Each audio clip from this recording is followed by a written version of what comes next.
دین اسلام میں کوئی زبردستی نہیں ہے، ہدایت صاف طور پر ظاہر اور گمراہی سے الگ ہو چکی ہے۔ تو جو شخص بتوں سے اعتقاد نہ رکھے اور اللہ پر ایمان لائے، اس نے ایسی مضبوط رسی ہاتھ میں پکڑ لی ہے جو کبھی ٹوٹنے والی نہیں، اور اللہ سب کچھ سنتا ہے، سب کچھ جانتا ہے۔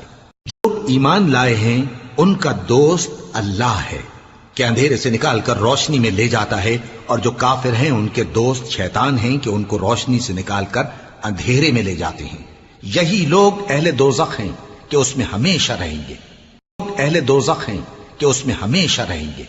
بھلا تم نے اس شخص کو نہیں دیکھا جو اس غرور کے سبب سے کہ اللہ نے اس کو سلطنت بخشی تھی، ابراہیم سے اپنے پروردگار کے بارے میں جھگڑنے لگا؟ جب ابراہیم نے کہا میرا پروردگار تو وہ ہے جو زندگی دیتا ہے اور موت دیتا ہے، وہ بولا کہ زندگی اور موت تو میں بھی دے سکتا ہوں۔ ابراہیم نے کہا کہ اللہ تو سورج کو مشرق سے نکالتا ہے، آپ اسے مغرب سے نکال دیجئے۔ یہ سن کر وہ کافر ہکا بکا رہ گیا، اور اللہ بے انصافوں کو ہدایت نہیں دیا کرتا۔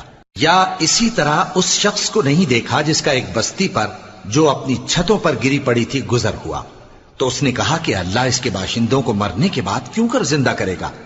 تو اللہ نے اس کی روح قبض کر لی اور 100 برس تک اس کو مردہ رکھا۔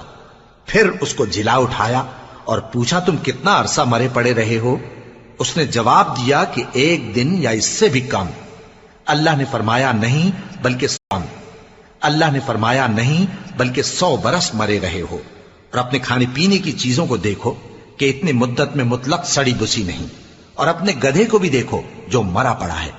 غرض ان باتوں سے یہ ہے کہ ہم تم کو لوگوں کے لیے اپنی قدرت کی نشانی بنائیں، اور ہاں گدھے کی ہڈیوں کو دیکھو کہ ہم ان کو کس طرح جوڑے دیتے اور ان پر کس طرح گوشت پوست چڑھائے دیتے ہیں۔ جب یہ واقعات اس کے مشاہدے میں آئے تو بول اٹھا کہ میں یقین کرتا ہوں کہ اللہ ہر چیز پر قادر ہے۔ اور جب ابراہیم نے اللہ سے عرض کیا کہ اے پروردگار مجھے دکھا کہ تو مردوں کو کیوں کر زندہ کرے گا، اللہ نے فرمایا کیا تم نے اس بات کا یقین نہیں کیا؟ انہوں نے کہا کیوں نہیں، لیکن میں دیکھنا اس لیے چاہتا ہوں کہ میرا دل اطمینان کامل حاصل کر لے۔ فرمایا کہ 4 پرندے لے لو، پھر ان کو اپنے سے ہلا لو اور ان کے ٹکڑے ٹکڑے کر دو، پھر ان کا ایک ایک ٹکڑا ہر ایک پہاڑ پر رکھ دو، پھر ان کو بلاؤ تو وہ تمہارے پاس دوڑتے چلے آئیں گے، اور جان رکھو کہ اللہ غالب ہے، صاحب حکمت ہے۔